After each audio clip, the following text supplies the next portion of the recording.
So how do you feel now at the end of this first half of the album?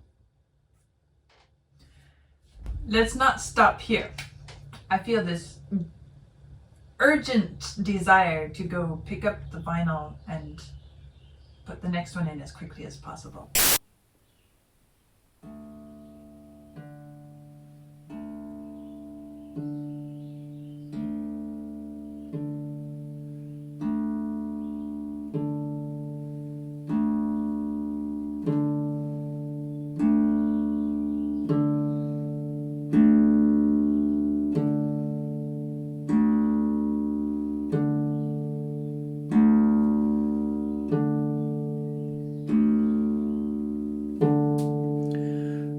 Goodbye, cruel world.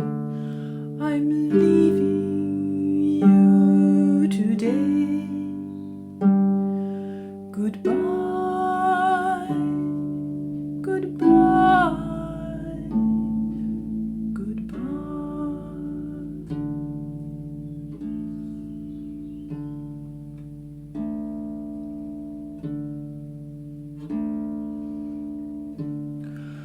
Goodbye, all you people.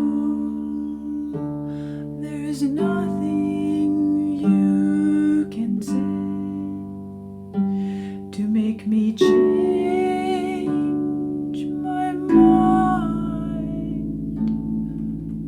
Goodbye. Goodbye, Cruel World is not the end of the story, but it is a very significant point. And it has an important function here in this moment of this journey. Now, it's set in D major, and as I mentioned in my first listen, it was so interesting to me to notice that such a final, fatalistic, almost suicidal type song would be set in a major key. But as I thought about it, I began to think that it makes sense. Well, it's set in D major, and it uses only the three primary triads with no extra complications added in, like, say, sevenths or ninths or whatever, at least in the accompaniment. Now, the voice does sometimes sing a seventh or something like that, but the accompaniment, the instrumental support for the song, is very simple, very clean. And let me show you what I mean by that. So if we're in D major, this is our D triad. And it's clean, it's straight. I can play it with just 3 notes. I can play it up here. Only 3 notes, and they're very harmonically agreeable. And then, of course, the dominant would be A major. Again, very harmonically clean, simple. And then, of course, the 4, which is G major. Those are the only 3 chords in the entire song. Well, of course, it's a short song, so it shouldn't be that big of a surprise to only have 3 chords. But yet, it is significant. Because the fact that these do not have any harmonic complications, they're just the simple, clean, straight triads, helps to emphasize the fact that all Pink's period of complex thought processes and reasonings, that is all past. We are now in a state of mind where nothing is complicated anymore.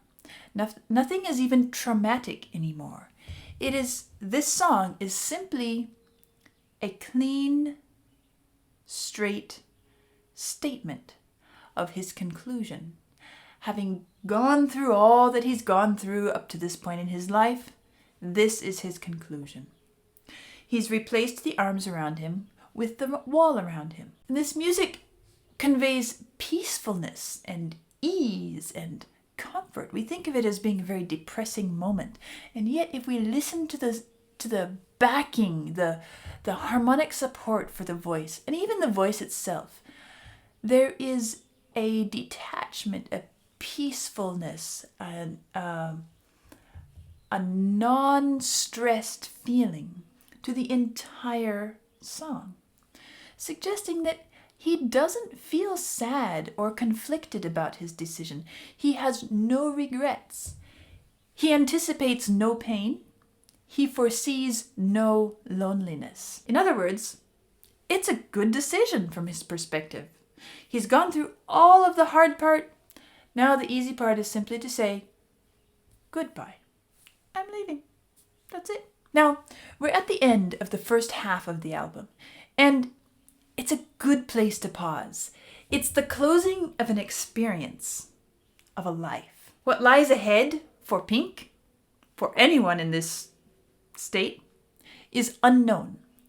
But there is one thing that we do know, and that is it will never be the same again. We'll never have these experiences or these opportunities again.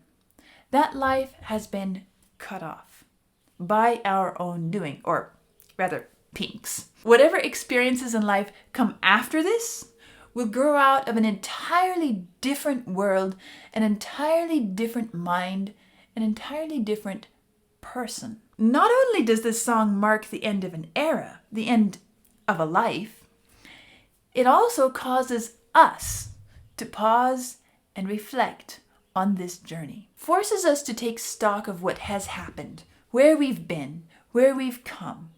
And ironically so, because Pink himself is done with reflection. He's done with taking stock. He's done with evaluating his decision. But we, who have lived this journey with him, we are given this pause, this opportunity to gather ourselves and to do what Pink has chosen not to do in this moment. To think, to reflect, evaluate, and assess. And it's an incredible opportunity. It's as if we are being invited to take an active role along this journey for a moment.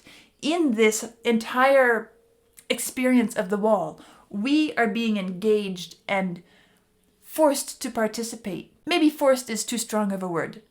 Maybe we should say impelled or compelled to participate. And how we participate and fill this role will be different for each one of us. But we are compelled to respond in some way, because without our participation, the story will not progress any further. At least if we're playing off the vinyl albums. So let's do this. Let's take a moment to pause and reflect and assess where things are at this point. Remember, this is the end of the first half of the double album. In other words, the album could have ended here. And in that case, I think we would all conclude that it was a suicidally themed piece of music, a journey ending in the irrevocable decision to part from this world. Well, it is final, right? Goodbye, all you people. There's nothing you can say to make me change my mind. There's nothing you can say. One of the keys to preventing a person from following through on their decision to end their life is to talk, to engage them through conversation. In fact, I just read a beautiful story in the news recently about a man who stopped a bank robbery by simply showing empathy for the would-be robber, inviting him outside to talk things over, and ended up by giving him a hug. It's one of those special events that kind of helps to restore our faith in humanity. And if you haven't seen the story, here's a link in case you want to see an uplifting news headline. But here's Pink saying, "There's nothing to talk about. I've gone over and over everything. I've analyzed all the ins and outs, and I've found nothing to convince me to do otherwise. So, goodbye." And that's it. the 13-song album. Well, this is the 13th song. Was that on purpose? I don't know. Anyway, as I was saying, this would be it. You would have a 13-song album about a journey to suicide, whether literally or figuratively. As I said in my first listen, it's possible to wonder if that is what this album is all about at this point. But no, not at all, because it's a double album, and the double album idea in itself speaks volumes about its meaning, because while the end of the first half is a kind of end, it's not the end. It does say goodbye. It closes a period. It closes a life. But there's a powerful message here for those of us who have and do experience low times, even to the point of experiencing suicidal thoughts or giving up on humanity. And that is, even though it seems to be the end, there's another portion of the story coming. Part B. We could say the B side, the beautiful side. But we have to be willing. We have to have courage. We have to be patient and to continue on a little further to get to that point. And it's not an easy journey. Now, of course, as I said in my first listen, when I say this is a suicidal song, I am not necessarily talking about physical suicide, because that's not what Pink did. It's more of a metaphorical way of using the word, although it can be given a literal application as well. So, the wall does not end here, because no matter how depressing you think the story is, its message is actually one of hope, not despair, not suicide. Rather, the wall is more like an opera, which takes us on a journey saturated with tragedy of all kinds. It tells us the story not only of the alienation of the modern person, but also reveals some of what one's experiences in that state are, as well as the journey to recovery, the journey one must take to leave that darkness, that isolation and coldness and bitterness, to find again light and love. Because remember, it all began with one's birth into this world. Pink's birth in this case, but as I've said over and over, this is a symbolic parable of life experiences, of life as many of us experience it, perhaps even most of us. It is an allegory of our own humanity. It began with birth into this world, in the flesh, and then infancy, the thin ice, and then the orphan childhood in the brick part 1, and then school age with the happiest days of our lives in brick 2. We went through the overprotective mother, the challenges of the teen years, marriage, and so on. And at each point along this way, we've witnessed nothing but failed relationships, one after the next, after the next, after the next. And that is the message of this work, that relationships are the most important aspect of life. Without healthy, meaningful relationships, without love, without respect, without connection, there's no meaning to life. We die. And if we cut off ourselves, we are, in effect, killing ourselves. I'm reminded of a story Vlad told me once about an orphanage in communist Romania. Well, I think a lot of you might remember the horror you felt when the state of Romanian orphanages came to be known around the world. I'm a bit young to have experienced that as the news became public, but I've heard about it, obviously. Anyway, in one of those orphanages, there was one little boy who, unlike all his fellows, he appeared bright and healthy. He had an intelligent attitude about him. He was happy, entirely unlike the rest of the children in that orphanage. And somebody decided to find out why. Why was this one little boy thriving in that terrible place, and why only him? Well, nobody had an explanation for it, and finally, after a bit of investigation, it was discovered that every afternoon, all the children were made to go to bed and take a nap. Now, during this nap time, a janitor lady came into the ward and mopped the floor every day. She would start at the far end and work her way through the room and finish at the door. This little boy's cot was right by the door, and as she was preparing to leave, she would turn and look at all the sleeping children and reach out her hand and run her hands through the hair of this one little boy as he slept, patting him and then kissing him on his forehead before she left. That was all. Not a word spoken. And even more amazing was the fact that this little boy was always asleep in that moment. But it was human contact with someone who cared, someone who felt compassion, tenderness, love, and who expressed it through that parting touch each day. And that one little boy had a completely different life experience simply because there was some human connection. Without connection, we die. With connection, the human spirit can endure an astonishing amount. And not only endure, but thrive. All through this first part of the album, we've seen Pink go from innocence to perplexity and confusion to bitterness, a silent fury, to explosive rage. He's gone from pleading and agonizing to desperation and finally deliberate abandonment and rejection of all connection. And from Pink's perspective, this second half of the album coming up is the most important. It's a statement or a warning for and to all of us. Now, what do I mean by that?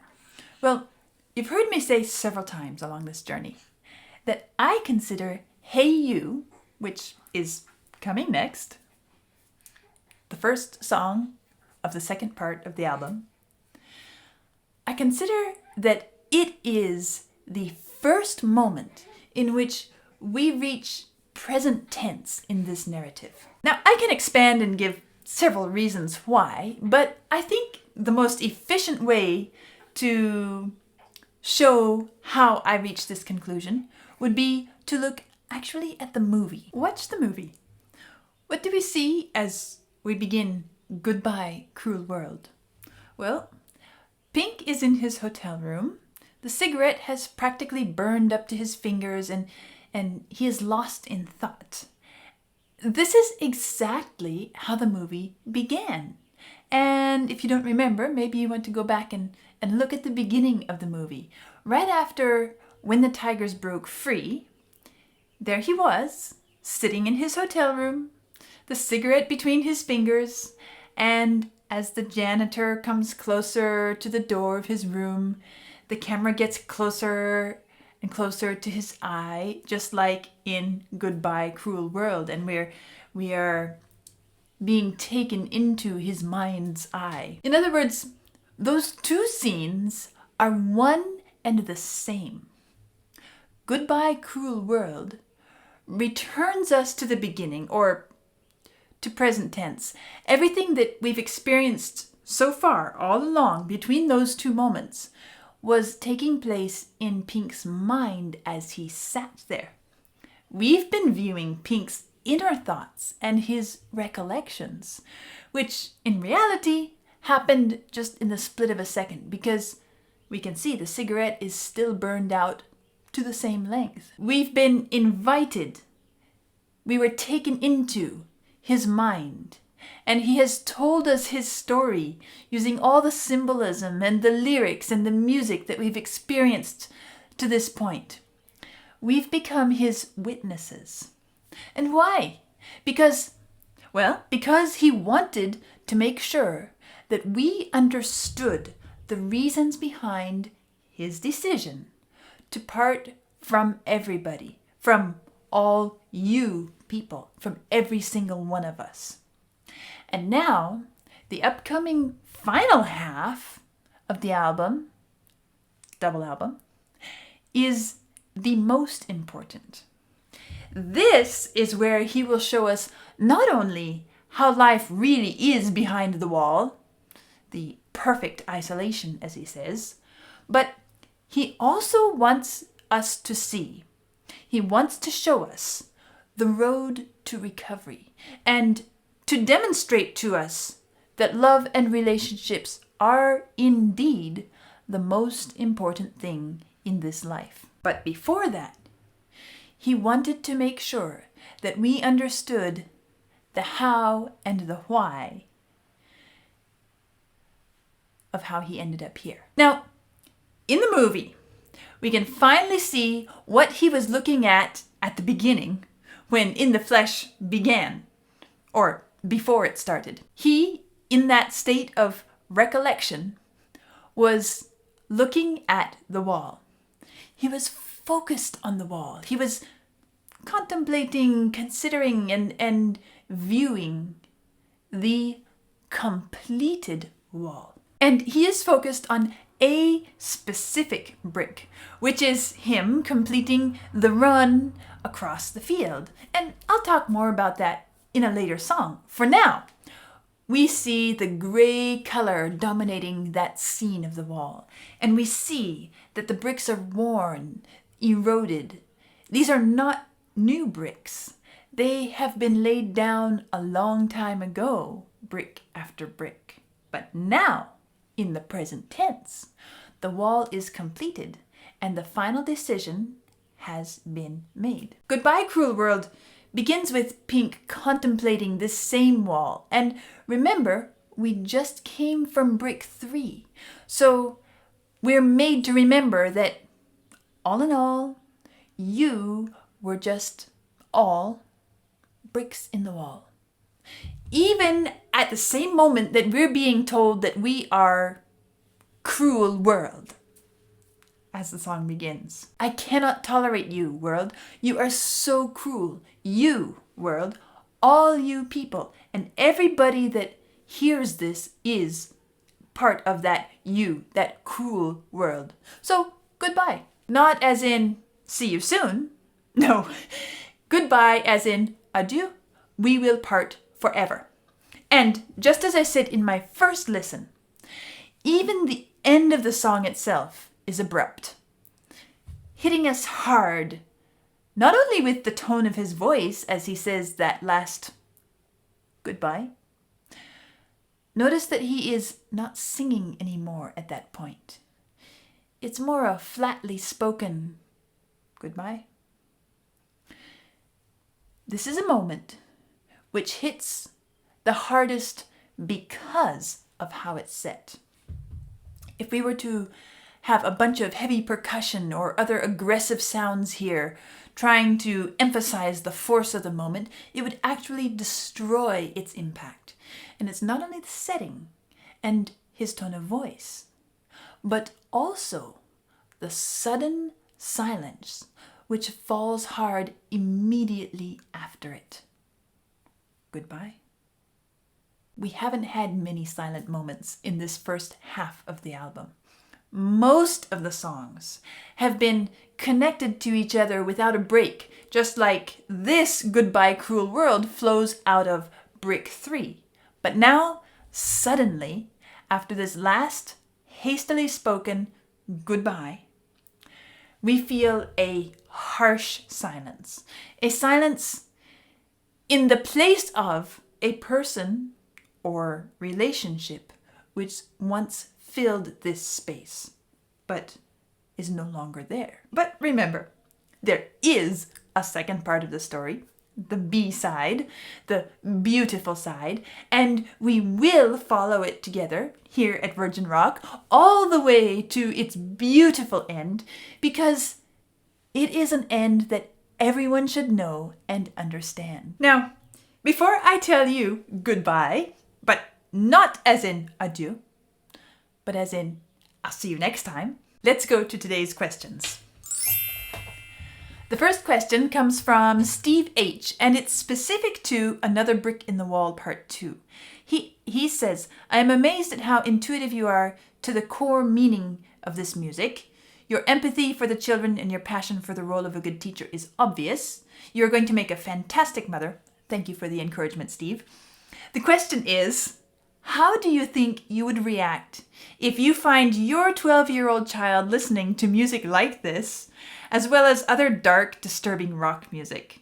Would you think it was just a phase, or would you think it would be something you should address?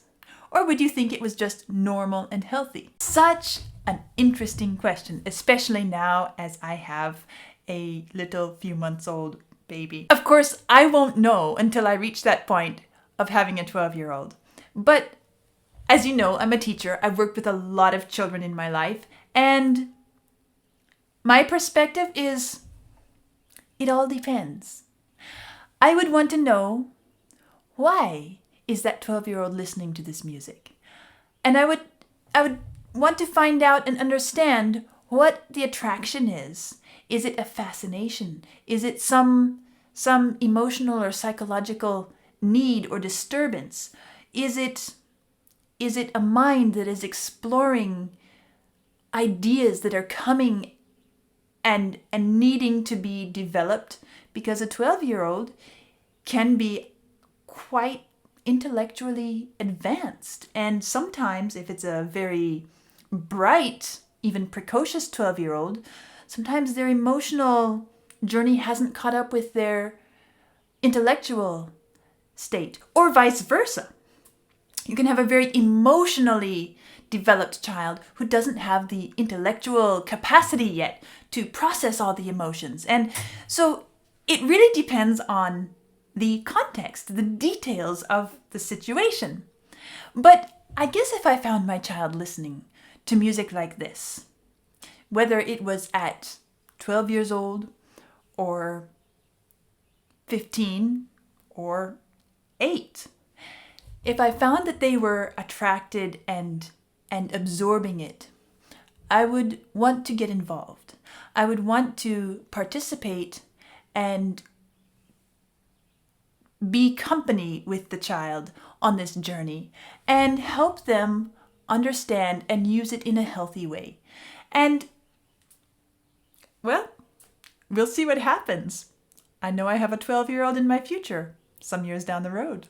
Now I have one more question, but before this question, I want to tell you that it's just less than 2 months until I reach the 1-year mark on this journey into rock music myself.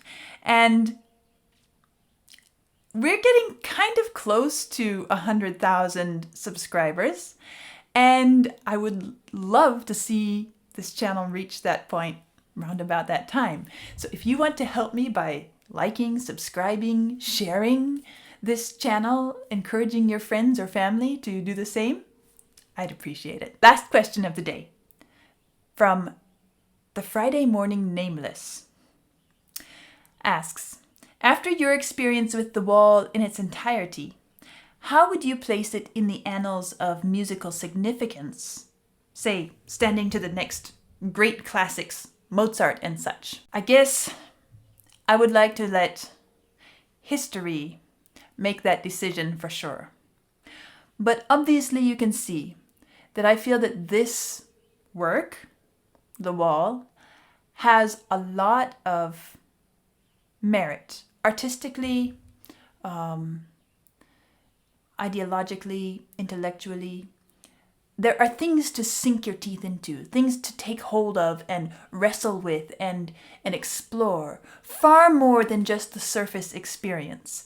And I do believe that as satisfying as many people find this music just for listening, and if you enjoy just listening to it for satisfaction, that's wonderful, that's great. I applaud your taste. But as satisfying as that may be for many of you, I believe that the most valuable experience of this is to dig deep. Because when music has something to offer us, when anything has something to offer us. We are rewarded with the deeper exploration, and it enriches us, it helps us to grow, it helps us to understand our humanity and to develop our humanity in a healthy way.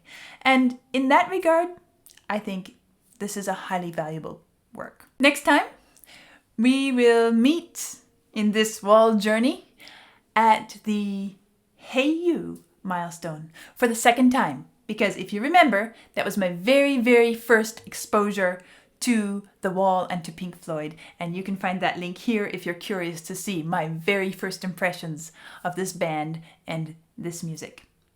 Until then, goodbye. I'll see you next time.